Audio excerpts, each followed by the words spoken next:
Oh, well, hello there.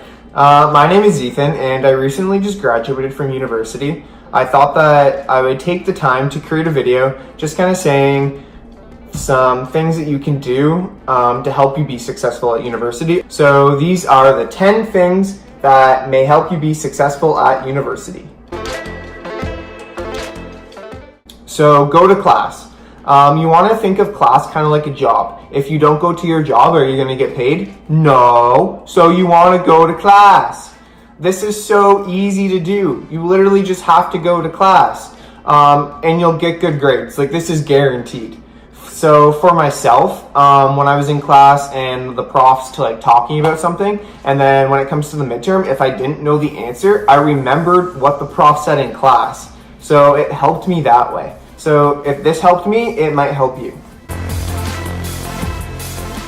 So at college and university, you're going to want to get involved. So this is probably the easiest way to make friends and network on campus. For myself, when I was in first year, I only really had friends that were on my floor and kind of in my program that I made in class.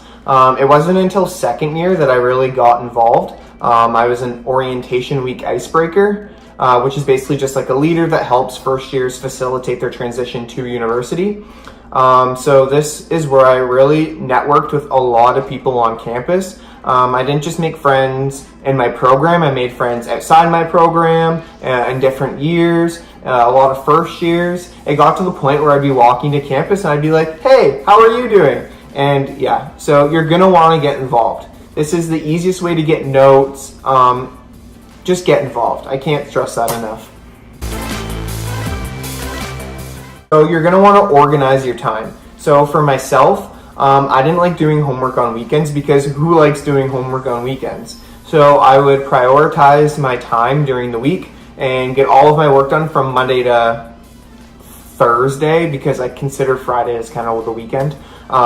So I worked really hard from Monday to Thursday, and then I was off basically Friday, Saturday, Sunday. Although there is some exceptions. If I had like a midterm or something to study for on the Monday, or I was behind on something, I would work on it on the weekend. But I really tried to get all of my work done from Monday to Thursday so that I didn't have to work on the weekends from Friday to Sunday.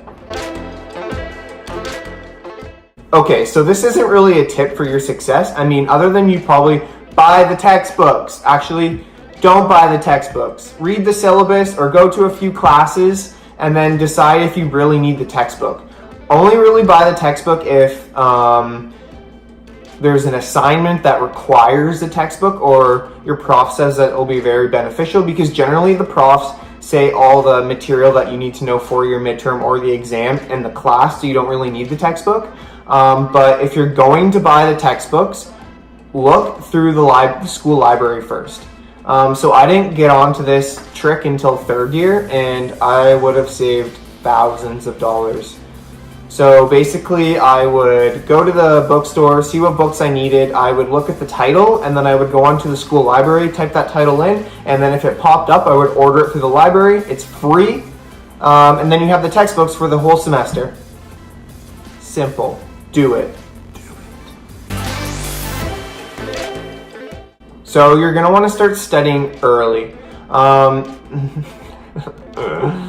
This may be very difficult, but study early. So for myself, if I had an exam on Wednesday of next week and it was Wednesday of the previous week, I would start studying. That may be like reading over my notes 1 or 2 times a day. And then as like every day I would kind of add another study in. Until I got to about 6 or 7, and then I would just stay consistently at 6 or 7 studies a day until the exam or the midterm day. This really helped me understand the material and really study it without really putting in that much effort, because I'm not a night before kind of studier. I cannot do that. It stresses me out too much, so this will also help you reduce your stress. Beneficial. Do it. Study early. This also works for papers too. Do your papers early. Don't do them the night before. Too much stress, and that does not equal success. So you're going to want to set goals. So for myself, at the beginning of the semester, I would kind of just jot down the marks that I wanted to get in every one of my classes, knowing the difficulty of them, obviously. but I would just kind of write down the grade that I wanted to get in the class, and then this kind of holds you accountable. So you want to get those marks. You don't want to be wrong, you want to be right. You want to do better than you thought you would. So by writing them down, it holds yourself accountable. You want to obtain those marks, and then it contributes to your success. So that's a little trick. Might not work, works for me, who knows. So mindfulness. This could just be taking the time, watching some Netflix, which every single university or college student does, but this also may be other things. So for myself, I didn't really get too anxious about school that much, just because I really planned out my time. But so for some of my friends, they did get anxious and they needed a day just to take for themselves, a little self-care day where they didn't focus on school at all. They would just wait for the next day. This isn't procrastinating at all. It's just taking the time for you, and it really helps with your mindfulness. So try it. So plan, plan, plan. So basically you're just going to want to plan. What I mean by this is, for myself, I would have like a school calendar, and at the beginning of every semester, I would get all my syllabuses and I would write down all the due dates, when I wanted to start papers, when I wanted to start assignments, when I wanted to start studying for midterms, kind of stuff like that. You just want to write everything down so that you don't forget about anything, and then this also helps reduce your stress, because you're not going to forget that you have a midterm next week or something. Like, you're going to know, and you're going to be able to prioritize your time and organize your time efficiently in order to succeed in your classes. So utilize campus resources. This is probably one of the easiest things that contribute to your success. So for an example, at my campus, we had 7 free massages that you could use each semester. So go get a massage if that's a service that's offered. You could literally just go there for 7 times, but you could just go there, get a massage, and that kind of just helps you de-stress a little bit. Just utilize campus resources. There's resources for everything. There's even we had a writing center, which if you need help writing a paper, they would help you. If you needed it to be edited, they could edit it for you. Just utilize campus resources. You're paying for them, they're there for you. Use them. So do what is right for you. So what I mean by this is, you're going to make friends in your program. You're going to communicate with your friends and other people. You're going to try and get into the same classes as your friends. But if there's classes that don't intrigue you or you're not interested in, don't take them. Take classes that you want to take. You're at university or college for yourself, and you want to take the classes that you want to take. You don't want to take the classes that other people want to take. Take the classes that you want to take.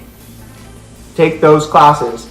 And it's important to listen to your parents, but at the end of the day, your parents aren't doing your work for you. I mean, unless they are, which mine didn't do that, and I'm kind of jealous. But they're not doing your work for you. They're not there with you at the campus while you're in classes or anything like that. So don't listen to them for their advice, but do what you want. You're there for you, and you need to do what's best for you. That's probably the most important thing that contributes to your success, because you're going to take classes for you and not for other people. And with that, we are at 10. So those are 10 things to be successful, that for me anyways, that helped me to be successful in university. They may or may not work for you. Try them out, see if they work. Bye-bye.